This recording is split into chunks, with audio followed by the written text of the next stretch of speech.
Welcome to Inclusive Futures Book Club and a talk by Dr Sarah Brooker. I'd like to acknowledge the traditional owners of the land that we're on today. So I'm on the land of the Common people and the Yugambeh in the Yugambeh language region, and these people have a long history of storytelling. And I pay respect to elders past and present and extend that respect to all Aboriginal and Torres Strait Islander people.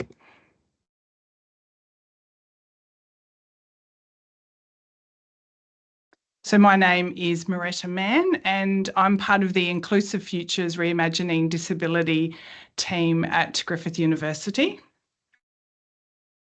So just a little bit of housekeeping to start off with.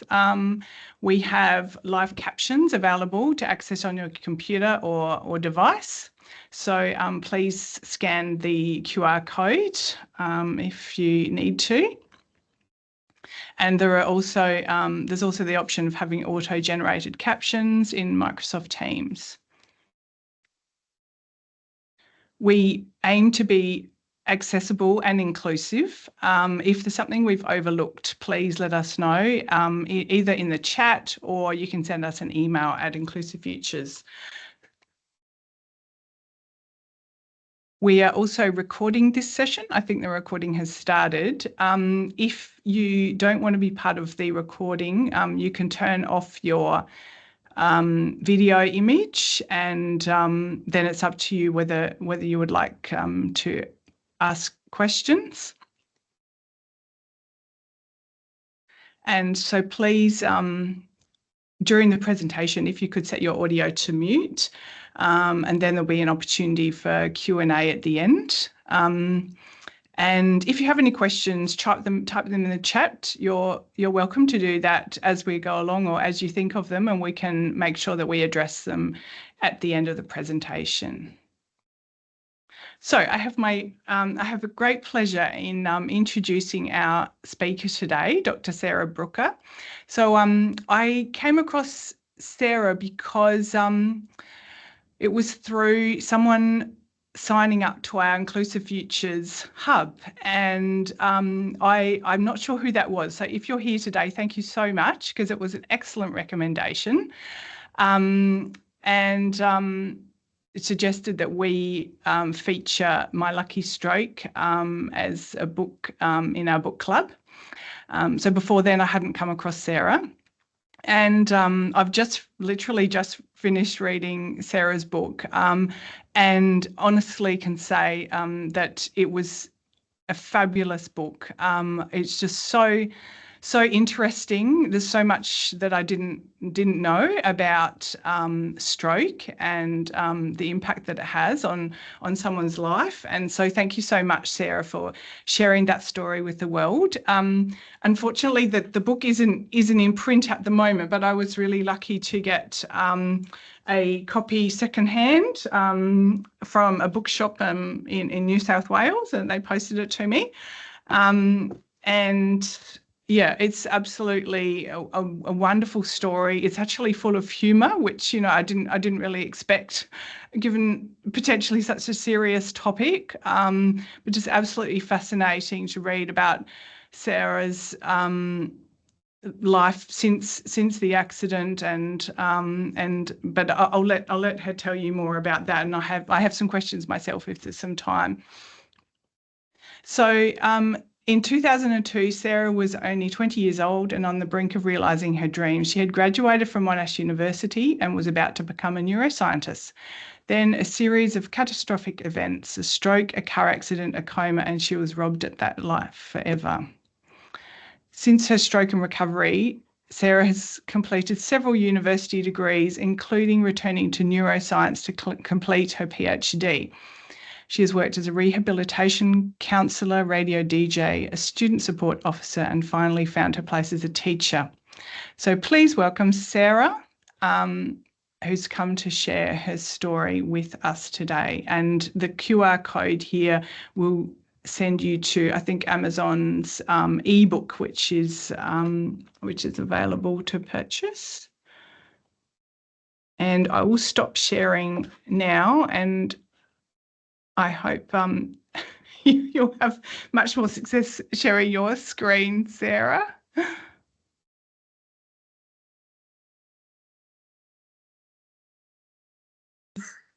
I didn't turn my mic on. I've been talking. No, I got a practice run at sharing mine. So, okay. So, can we all see the slides there, or can you see my presenter view? Yes. No, this is perfect, Sarah. Okay, wonderful. Okay, so hi everybody. My name is Dr. Sarah Brooker. I have always loved the brain. Actually, I've always been obsessed with the brain. I had no time growing up for other people. Through uni, unless you were a brain I could dissect or you were a professor offering me a position in your lab, I really didn't know why you were talking to me. I was, for want of a better description, Sheldon. Only Sheldon loved physics and I loved the brain. In 2002, I finished my degree in behavioural neuroscience and I was all set to do my honours in neuropharmacology. December the 31st, 2002 is Dad's birthday. My sisters and I had taken Dad out to lunch and then he'd gone back to work. He worked as a policeman in communications in D24 in Melbourne. The plan was for Abby, Greer and I to go back to our place, dump our stuff, and then go our separate ways for our New Year's Eve parties. That was the plan. However, we were 500 metres from my house when my car skidded in an oil patch, slid across the road and collided with a pole. The policeman at D24 that took the call that a Datsun Bluebird had collided with a pole, 3 passengers, 1 possible fatality, was Dad. Happy birthday, Dad. But as horrific as this appears, I actually consider this to be a very lucky accident. And that's because every step along the way, there has been luck involved. And it has had such a profound effect on my life, I consider that to be luck. But the main thing is at the exact moment in time that my car was sliding across the road and about to hit a pole, an aneurysm at the base of my brain burst and my skull started to fill with blood. Had I been home alone when that had happened, maybe 10 minutes later, no one would have known. I would not have got to hospital and I would have died. But I wasn't home alone. I was in a car drifting across the road, about to hit a pole. So really it was luck that this accident saved me from a subarachnoid hemorrhage. It gets a bit luckier than that though, because within minutes, an ambulance would be passing by. They weren't even meant to be there. The ambulance was taking a shortcut through the suburbs on its way back to the hospital, and they stumbled upon the scene by accident. So they were able to attend my sisters and called for backup for someone to come and cut me out of the car. But the luck doesn't stop there. When I got to hospital, there were twice as many doctors in the emergency room as possible because I happened to get there right on the changeover between afternoon and night shift. And I needed every one of those doctors and then some. Because the being that arrived at emergency was not Sarah Brooker. She was long gone. It was a very broken body. So I had the burst aneurysm and the subarachnoid hemorrhage, of obvious fractures to the face and skull, so much so though that my left eye hung out of its socket.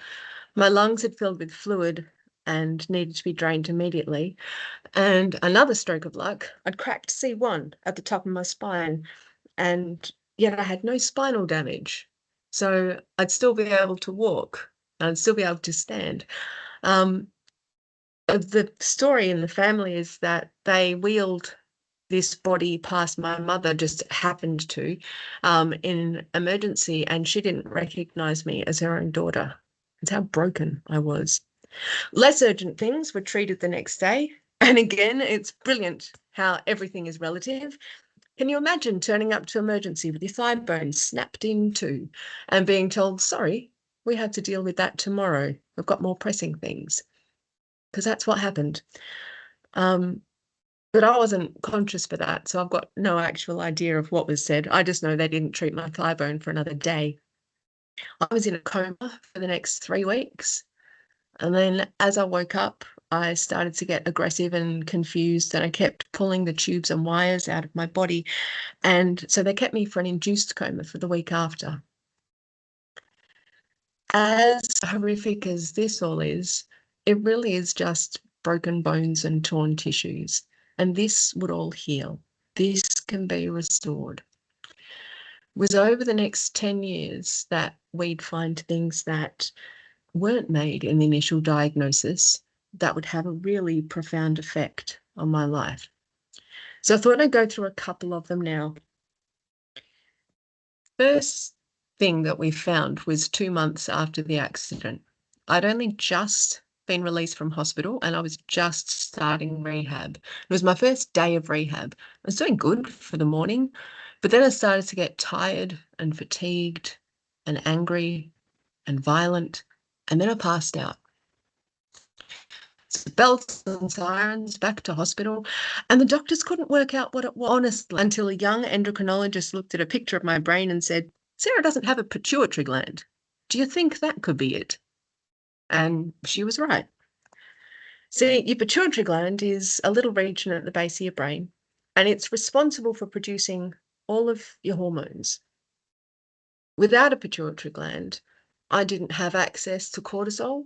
I didn't have access to adrenaline, didn't have access to thyroid stimulating hormone. I had nothing that my body needed in order to rebuild myself. In hospital, that hadn't mattered so much. They wouldn't have even thought to search for that because my body was being supported by machines and wires and tubes. But you take all that away and my body has to start to fend for itself, and it doesn't have access to any of these things. So I had no way of delivering the nutrients to my blood to the tissues that needed it so desperately to survive. I was effectively dying again. But it's no worry. Put me onto hormone replacement therapy and I can get on with the business of getting better. That was pretty good. We had some successes and some bad experiences. Won't worry about the bad ones. I'll just tell you about the good one because it had the biggest effect. I was a tiny little being in a bed and we had to replace my cortisol. For anyone who makes cortisol, that results in something like roid rage. For a tiny little being in a bed that doesn't make any cortisol, it's a massive sugar rush. So I spent most of rehab unable to move, high on cortisone. And I got a reputation as being a giggly, happy, bubbly girl who likes to talk because morning, breakfast and nighttime, breakfast, lunchtime and nighttime, I'd be taking my little cortisone tablets and high and chatting to everybody for the next 2 hours. So that was fun. So high on cortisone and able to produce hormones for myself again. I went back to rehab and got on with the business of getting better. It was 4 months later that we discovered that I was deaf in my left ear. See, even by that stage, I didn't understand the world well enough to understand what it meant to hear out of 2 ears. So how could I possibly tell them that I could only hear out of one? But it doesn't matter. Like all my other disabilities, it's an invisible disability. It can't be managed with a hearing aid. I've lost that region of my brain. So it's a diagnosis and it didn't change much anyway. I was happy to be around people, to talk to people, to have my cortisone, and they were also happy to have me alive. We put it down to just another thing, and I continue with the business of getting better. 9 months or so later, so this is 12 months post-accident, I was sitting in a specialist's office and she could detect something that I couldn't. So she referred me on to see another doctor and I was happy enough to go because it was another person to meet. And he waved a couple of bottles under my nose, took a few pictures of my brain and then sat me down and said, Sarah, you're missing your olfactory bulbs. Why didn't you tell the world, or why didn't you tell anyone that you can't smell? I had no concept of what he was talking about. He was right. I can't smell, but I don't remember smell. I have no idea what it adds to your world that I don't have in mine. But smell exists. We discovered that I can't do it. Oopsie days. So we just added it to the list of things that I can't do. But I do want to pause and show you this because I think it's interesting. We discovered that I didn't have a pituitary gland, and we discovered that I didn't have olfactory bulbs, and we know the profound effect that they're going to have on my life.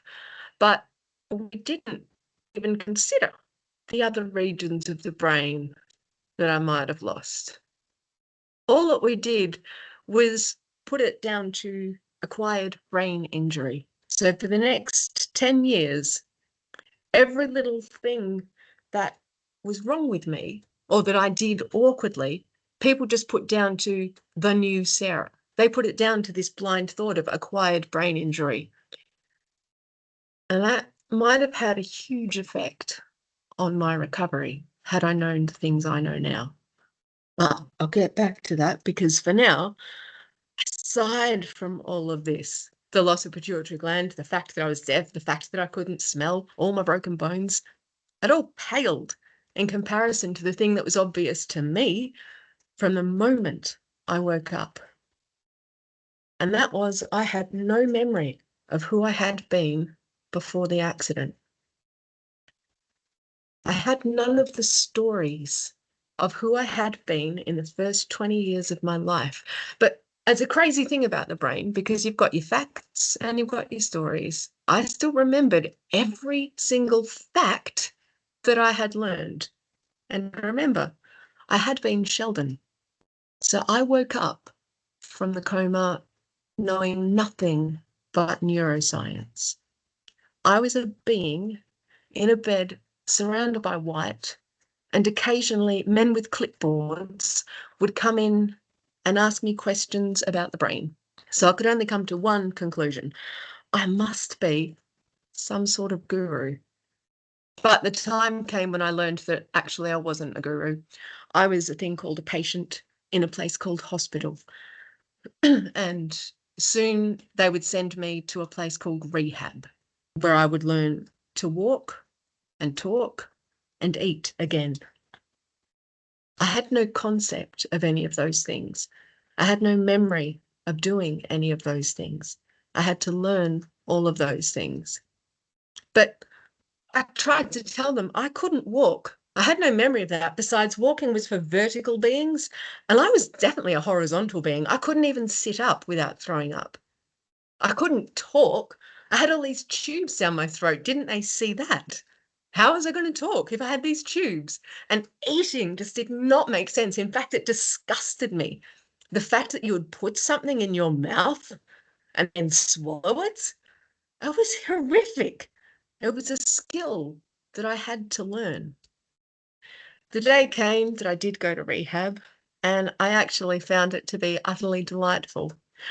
I still consider rehab as being one of the best parts of my entire recovery, because I was surrounded by people who were just like me. Just like me, they were learning to walk and talk and eat again. And we'd celebrate each other's achievements.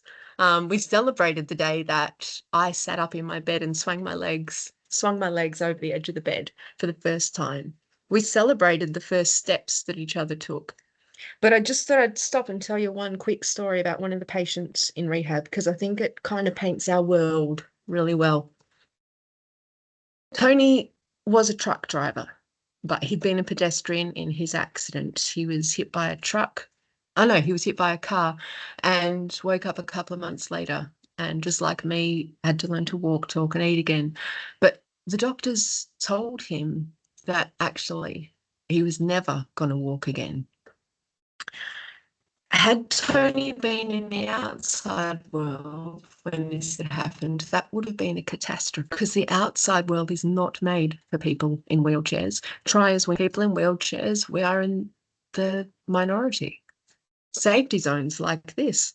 I mean, they even contain hazards, the bumps on the pathway, the gradient of the road, and you can dream about riding on grass. But Tony wasn't in the outside world when he learned that he wasn't going to walk again. Excuse me. Tony was in rehab, and rehab is designed for wheelchairs. In fact, you are in the minority if you are not in a wheelchair. So we used to steal the manual chairs, lock up with our stolen walking sticks onto the back of Tony. We'd make a train and he'd deliver us off to physio or to speech therapy or to occupational therapy. It was great. We'd try and race Tony up the corridors to see who could be the fastest, but he always beat us. I think one of us came close once. But the point is, we laughed there. He was king there. It was so much fun. So at rehab, I did learn to walk and talk and eat and laugh again without the aid of cortisone. I made friends with the other patients, but nobody there taught me how to get by in the outside world, simply because most of the things that I didn't understand, they just assigned to the new Sarah. It was little things like I didn't know how to dress properly. I was adamant that pockets went at the front. So most of my skirts I wore backwards. I didn't know how to cook. The first time I went to make toast, I walked straight past the toaster and started looking for paper bags because in my experience, all of the toast I'd ever received had come off the trolley in hospital and it came in paper bags. I had no idea what that white contraption on the bench could possibly do to bread. I didn't know how to talk to people because up until the time that I joined the outside world, my conversations had been with doctors, therapists, nurses, and other patients. And it had always been about me, how I was feeling or what I was achieving. I had no idea that other people had experiences. I had no idea that other people had lives outside of those hospital walls. So I didn't know to ask them, and I wasn't interested, not because of arrogance, but just pure naivety.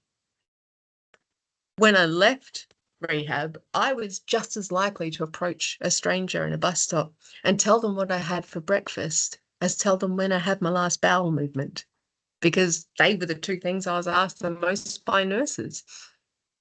So I certainly didn't understand social etiquettes.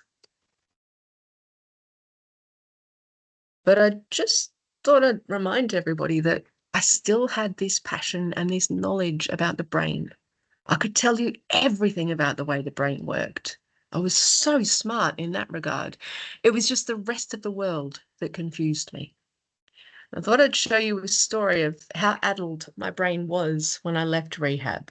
I was 22 years at the time. My OT had just read me the poem of Old Mother Hubbard. She said to me, could I relay the story back to her? And I told her it was something about a dog. And it was hungry, but the lady didn't have any food. And it wasn't a dog, it was a cat or a fish or something else. And she did have food, but it was on the bench. She went to the shops anyway, and everyone there was friendly, and she bought her cat a new collar that was pink. So not only had I forgotten the story, I'd replaced it with experiences and things that I had seen once I joined the outside world. I couldn't bear the thought of somebody going hungry and not having food. So I repainted the story. And this was how addled my brain was at 22 years of age. My OT recognized that I needed help getting back into the outside world, so she got me a therapy dog. Now, she discussed it with Mum anyway. And remember, at that stage, my family was so happy to have me alive, they wouldn't say no to anything that I wanted. So before we got this therapy dog, Mum thought she'd take me down to the pet store to see if I knew what dogs were and if I liked them. Now, a therapy dog is a dog that is, think intelligent, think like a seeing eye dog, but trained to get you into the outside world. I went into the pet store and I saw a little white ball of fluff sitting in the corner who was just as confused by this chaotic store as I was, and I wasn't leaving without him. So, little white Maltese terrier named Harvey became my therapy dog. Harvey was not smart. Harvey didn't go to therapy dog school, but he still achieved all of these things. Harvey helped me to meet people because I'd talk to other dog owners. He taught me to focus on something beyond myself because I loved that little boy so much. And he taught me responsibility in the same way that a dog would teach anybody responsibility. You've got to care for them. So with Harvey by my side, I went back to science. And I did complete that honours in neuropharmacology at Monash University. But as much as I loved Harvey, I didn't fit in to the scientific world because I still had that childlike mentality that I showed you on the previous slide. I didn't understand what people my age or older were saying to me. I couldn't navigate their social politics. As much as I loved neuroscience, I had to ask myself a really scary question. If you aren't a neuroscientist, what are you? I knew whatever it was, it couldn't be in Melbourne because that's where all of my memory and knowledge of neuroscience was. So I moved to Adelaide. And then I had to think of what I could do. And I knew two things. I knew neuroscience, which I couldn't do, and I knew rehab. And I loved that. So without having any idea what the job was, I went to university and I trained to be a rehab counsellor. Now all I had to do was find friends. That was easy enough at places where I volunteered, the Brain Injury Network SA and Arts Access SA. These are organisations for people with disabilities to meet and connect and sort of develop skills. So I made friends with people with disabilities really, really easily. But I couldn't make friends with people who didn't have disabilities because they didn't understand. They didn't take the time. They didn't acknowledge the odd things that I did. I was other. And I thought I would never make friends with people who didn't have disabilities. And it was until I met Alan. Alan was a friend of my uncle's. So he owned a restaurant in the Adelaide Hills. So my uncle assumed he did nothing during the day. And he'd asked Alan, look, Sarah's having trouble fitting in Adelaide. Can you just show her around for a while? And the longer I knew Alan, the more I got to realise that he was just like me, but without the brain injury. Alan owned and embraced the things that made him different. He wore pink down to the golf clubs, which in those days in Adelaide wasn't the done thing. And he did so because his favourite shirt, it was white, but then he accidentally washed it with a red jumper and turned it pink. Rather than throw it out, he just dyed everything else he had pink. And he embraced it. In fact, he owned and embraced everything about himself that made him different. What was amazing was that he didn't care about other people, and he tried to teach me not to care. He was the first person in my world who didn't make excuses for me. When Alan met me, he did not meet a precious girl who'd nearly died in 2003. He saw a 20-something-year-old woman who acted like a child, was making mistakes in the world and needed help. If I wore my skirt backwards, he questioned why. When I walked oddly with my arms dead at my sides, he showed me how. When I tipped taxi drivers $50 for a 15-minute fare, he asked me where my money was going. It's not that my family didn't love me. They were so happy to have me back, they wouldn't change a thing. But Alan knew what it was like to be different. So Alan was my friend. He was my best friend. He was my partner. And in 2016, we got married. I'd like to say that the next 10 years were a breeze. I had Harvey, I had my job, I had Alan, but they really weren't that easy. In fact, I had multiple different careers, but every single time the story was the same. I was intelligent enough for the job, but I could just not navigate social politics. Alan never knew who was going to come home, a 30-something-year-old woman who was frustrated by the ignorance of the people around her, or an excited, giggling 3-year-old who was genuinely delighted that she'd seen a chicken cross the road.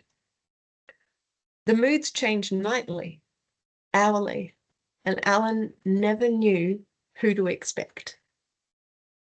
This went on until about 2012. And I went and saw a neuropsychologist. And again, he took some pictures of my brain. He did an assessment. He spoke to me. He spoke to Alan. And then he sat me down and he spoke to me. And he told me about a condition called orbitofrontal syndrome. He said to me that these sorts of people are unable to abide by social rules. They have excessive hyperactivity and excessive euphoria and dysphoria. They're highly distractible and they are impulsive. He could not have described me better. See, what had happened was I'd lost a region of my brain the size of a golf ball, around about here. Remember that region? It's a connection between logic and emotion. The result is that these regions can't talk to each other. Your logic cannot talk to your emotion and back the other way. So someone who does not have orbitofrontal syndrome might stub their toe and their emotion kicks in. They go, ah, damn, I've stubbed my toe. Then logic knocks in and says, it's okay. You've still got 9 other toes and that 10th toe, it's going to stop hurting soon. And the world continues to move on. That was completely different for me in my mid-30s. I'd stub my toe and emotion would kick in. Ow, damn, I stubbed my toe. Emotion would rule.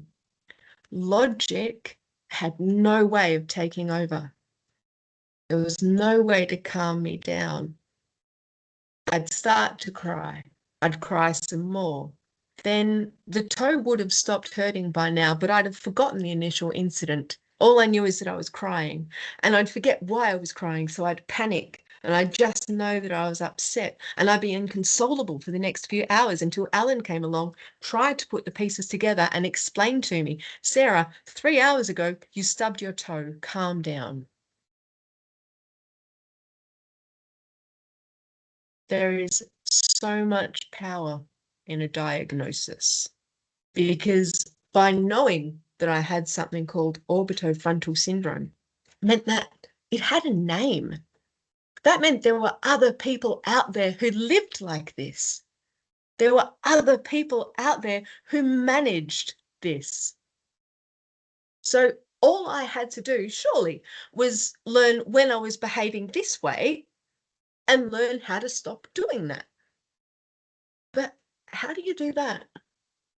How do you know if you're laughing at something it isn't actually funny? How do you know if you're crying about something that it isn't actually sad?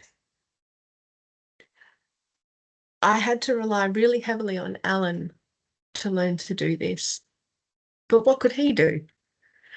He couldn't say, Sarah, stop doing that, because that would look controlling, and my family certainly thought that. So we had to come up with something else, a signal between the two of us that something I was doing was a little bit awkward, but it wasn't because of me.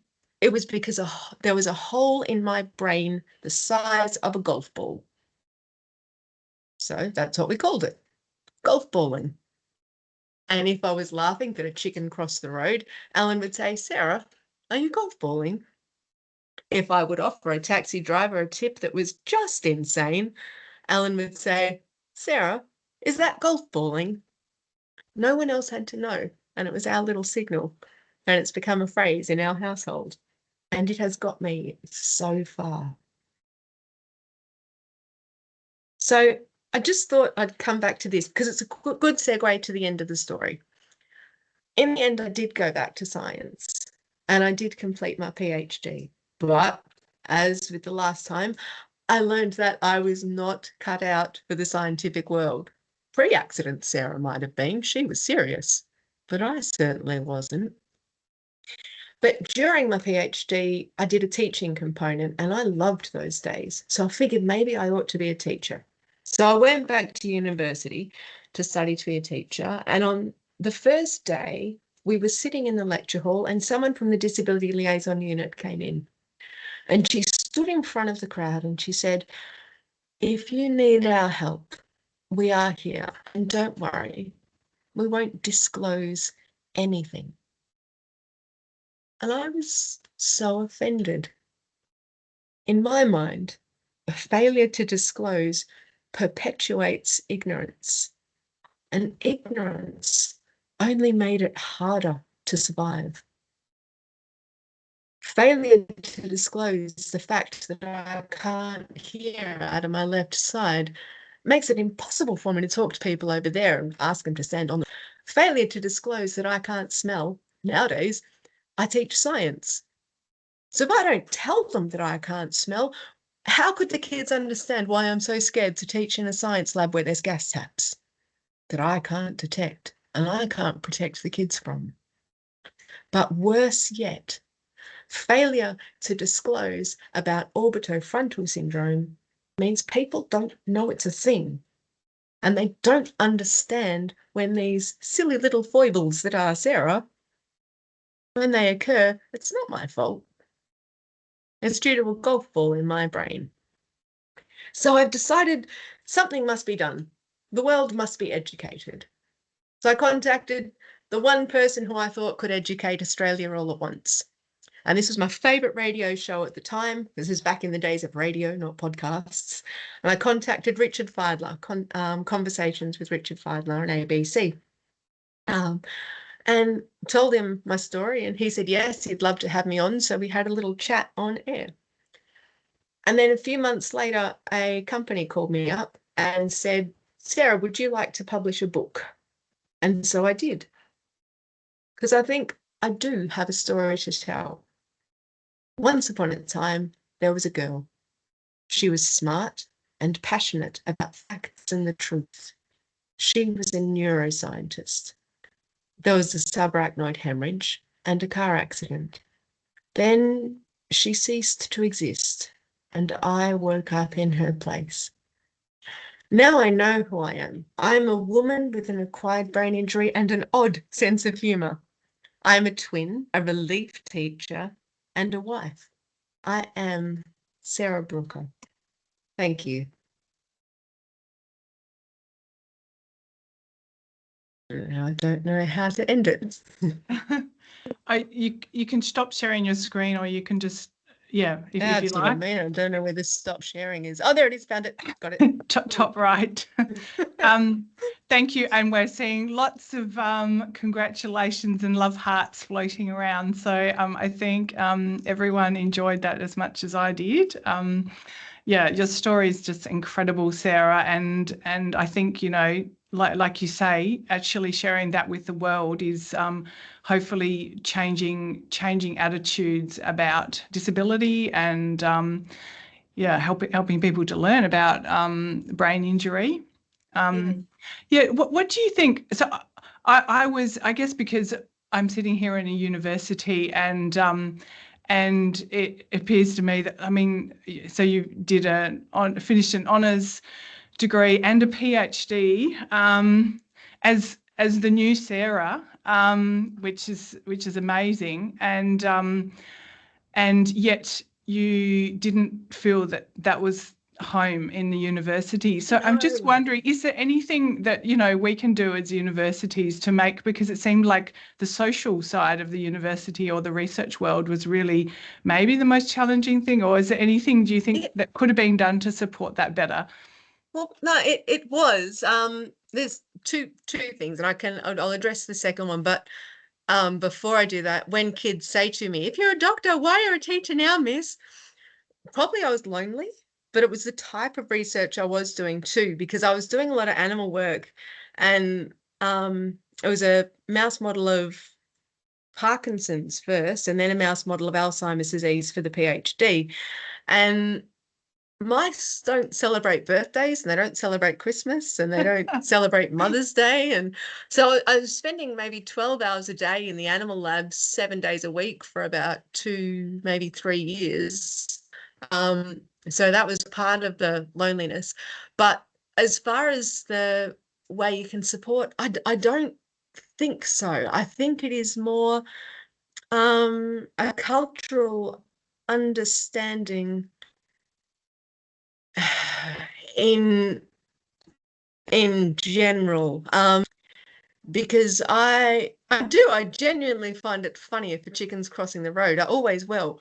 And there are little foibles and little things about me that it's unfortunately the world doesn't know and understand brain injury well enough yet to accept that in the same way that they would accept deafness, because you can see deafness and you know what to do with deafness. You can see someone who's in a wheelchair and you know what to do with that, or you might not, but you can learn what to do with that. But you can't see brain injury and you don't know what to do with that. I say that now, but I also reflect on the fact that the 40 years ago, Alzheimer's disease wasn't a thing. They didn't understand dementia. Now it is, and we know and we understand it.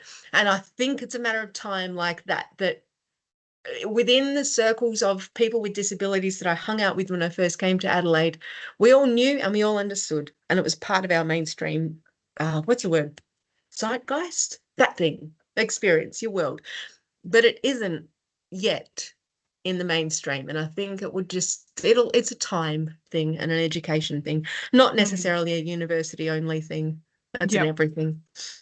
Oh, thanks for that. Yes, well, it sounds like you're an incredible teacher, and I love the story in your book about teaching the little boy who was a reluctant writer. So you taught him how to write in the mud. That was just amazing. Yeah. Anyway, I should ask: is there any questions? There's some lovely comments coming through.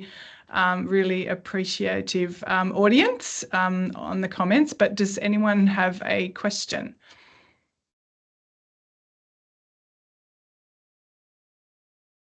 Don't be shy. Oh,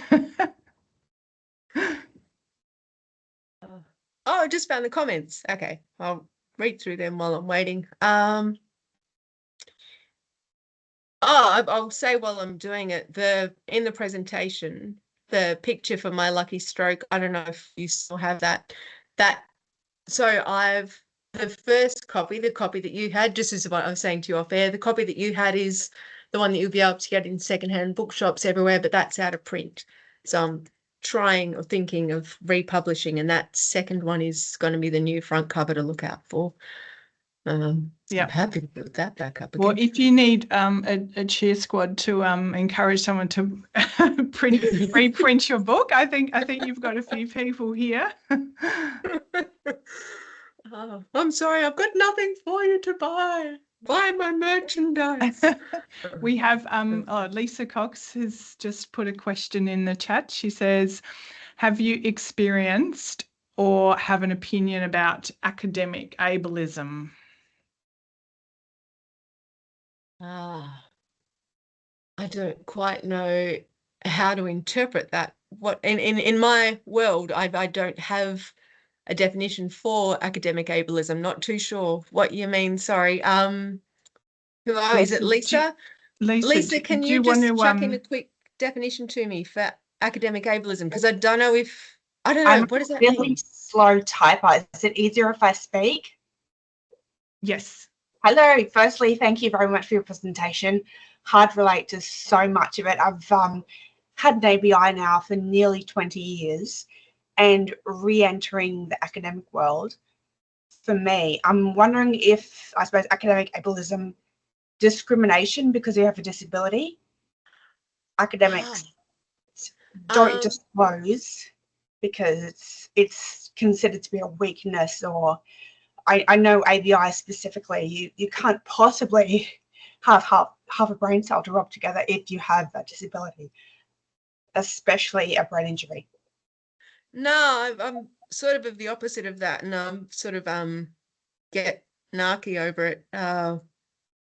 in a really cheeky way, I'd put my hand up instantly if they say, do you have a disability?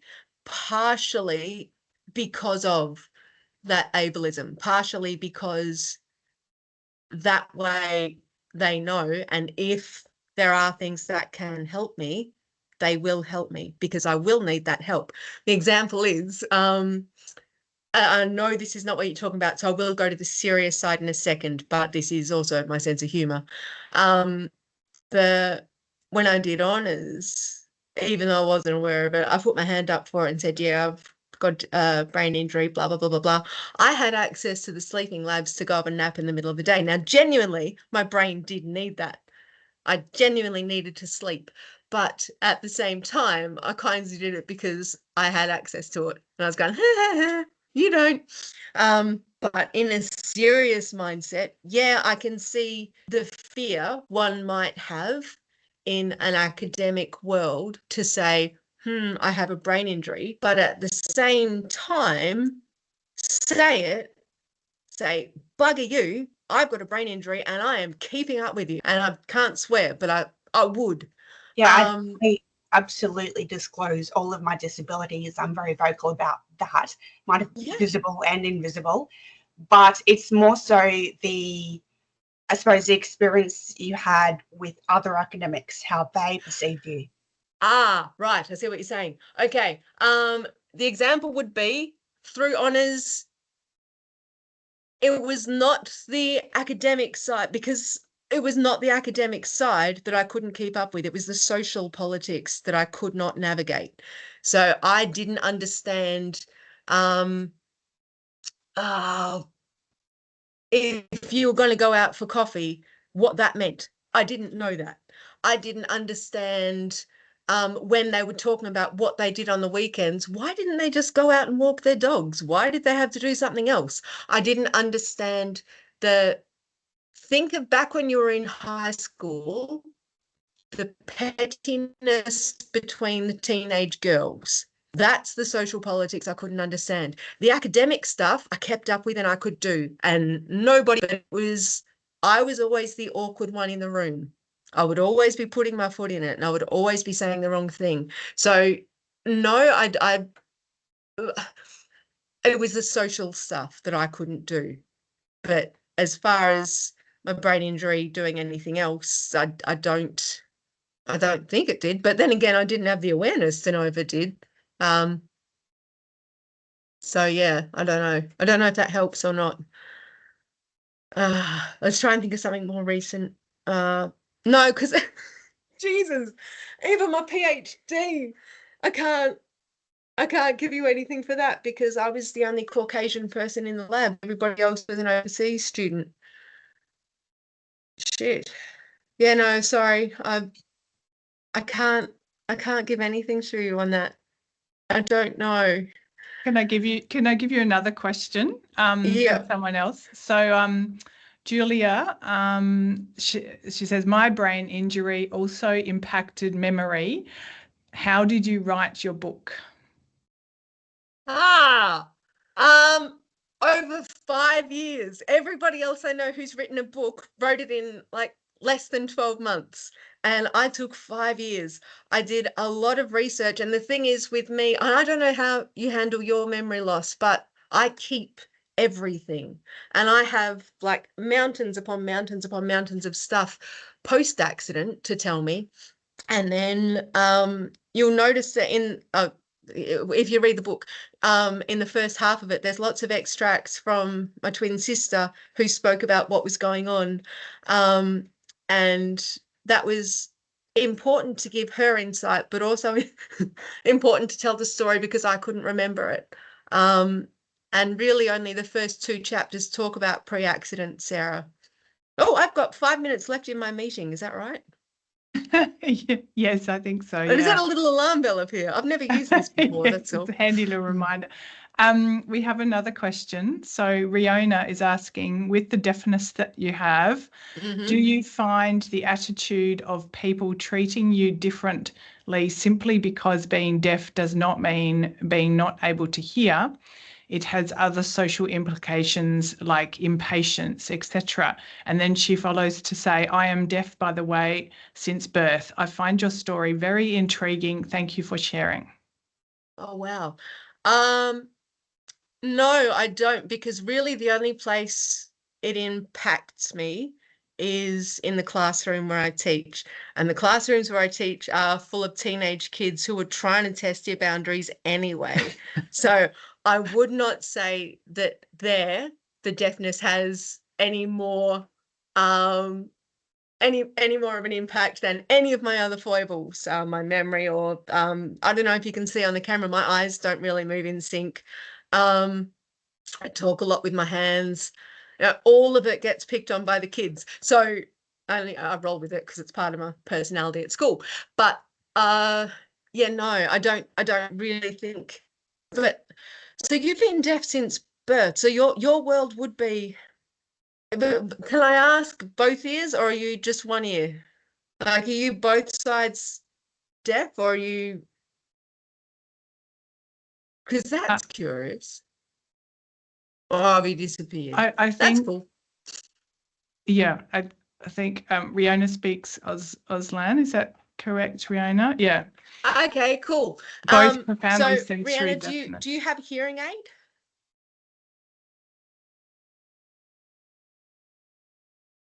So she said profoundly sensory deafness. No, I learned Auslan late in life. Oh, there you go.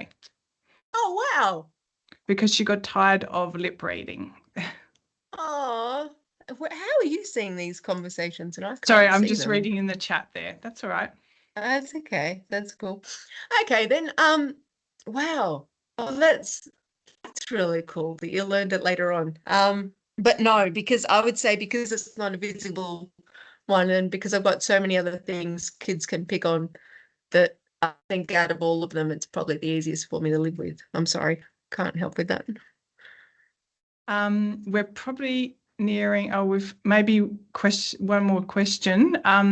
So from Kira Lee, my mother has an ABI from an accident eerily similar to your own, now almost 40 years ago. Over the last 10 years, her memory of the accident and her ability to remember stories and events has improved quite significantly without intention and despite her late 70s age. Have you regained any memory of before the accident at all in the years since? Thank you for sharing. Oh, that's okay. Yes and no. A lot of what I initially learned was through stories. So I remember them in third person. I remember a lot of, because I don't really know much unless Abby or Greer or Adam or Mum or Dad tell it to me. That being said, yeah, there's some things I remember, but do I really remember them, or is it that I've painted them? I don't know. Interesting. Yeah. All right. I think, yeah, we're nearly out of time, so we probably have to leave it there. Is the book in audio? Someone's asked. No, and one of the kids at school wanted to as well. I tried over COVID to make an audio book, but it's really hard. So because you've got to keep the same, like your voice is different in the morning to what it is at night. Maybe one of these days I'll pay someone to do it, but it's really hard to do. So it won't be me reading it. I know. I think Mark Berridge is on the call, and I think he would relate to that experience of it being difficult because he did that for his book. Did he? Yes, so maybe I could connect you. You might have some tips. Well, thank you very much. I think we probably better leave it there, but thank you so much, Sarah. Absolutely fabulous session, apart from that first bit where I couldn't work out the technology, but sorry about that. I say technology was brilliant, and then it was invented. Yeah, and thank you everyone for coming along. Thanks everybody for coming. All right, we'll keep in touch. Okay, thanks. Thanks. Bye-bye. Thank you.